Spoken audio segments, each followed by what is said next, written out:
శ్రీధర్ని trap చేయాలంటే నాకు ఒక ప్రెగ్నెన్సీ చాలండి ట్రాప్ చేయడానికి. అతన్ని డబ్బులు అడగాలన్నా కూడా, అతన్ని ట్రాప్ చేయాలన్నా కూడా నాకు ఒక్క ప్రెగ్నెన్సీ చాలు.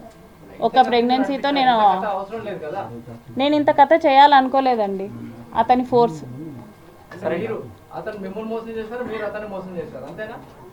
మోసం అని నేను ఎక్కడ చెప్పలేదు. మాట్లాడడం మానేసింది అతనండి. నేను మోసం చేయాలనుకుంటే నేను మాట్లాడడం మానేసేదాన్ని. ఏం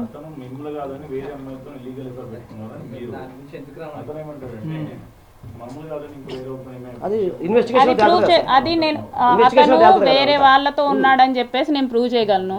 నేను వేరే వాళ్ళతో ఉన్నానని చెప్పేసి అతను ప్రూవ్ చేయగలడా? I'm asking. ఇప్పుడు ఏదైనా ఇన్వెస్టిగేషన్ లో ఉంది తేలుతుంది. That is it. సరే, ఇప్పుడు మీరు ఏం డిమాండ్ చేస్తున్నారండి? ఎందుకంటే ఇప్పుడు మీరు ఎలాగో పెళ్లి చేసుకోరు, ఆయన ఎలాగో కేసులు ఎదుర్కొంటున్నాడు, త్రిసభ్య కమిటీ ముందుకెళ్ళాడు. నెక్స్ట్ స్టెప్ ఏంటి? మీరు ఏం చేయబోతున్నారు? లీగల్గా ఏ పనిష్మెంట్కి డిజర్వ్ అయితే అదండి అతను. మేడం, మీరు ప్రజెంట్ ఎవరైతే మీ హస్బెండ్తో ఉన్నటువంటి ఇష్యూస్కి సంబంధించి కాకుండా ప్రీవియస్గానే మీరు బద్వేలు పోలీస్ స్టేషన్లో ఒక కంప్లైంట్ రైజ్ చేశారు. అందుకంటే ముందు కూడా మీకు మ్యారేజ్ అయిందని కూడా కొన్ని కంప్లైంట్ కాపీలను బయటకు వచ్చినాయి. వాటికి సంబంధించి ఏం చెబుతారు? ఎఫ్ఐఆర్ కాపీస్ చూపిస్తున్నారు, డివోర్స్ అయినట్టు కాపీస్ చూపిస్తున్నారు. అట్లా కాదండి, ఇప్పుడు మీరు హస్బెండ్ కాకుండా ప్రీవియస్ గానే అదే ఎఫ్ఐఆర్ కాపీ చూపిస్తున్నారు, డివోర్స్ కాపీ చూపిస్తున్నారా నాకు డివోర్స్ అయినట్టు? బద్వేల్ పోలీస్ స్టేషన్ నుంచి ఎఫ్ఐఆర్ తీసుకున్న వాళ్ళు కోర్టు నుంచి డివోర్స్ కాపీ తీసుకోలేరు.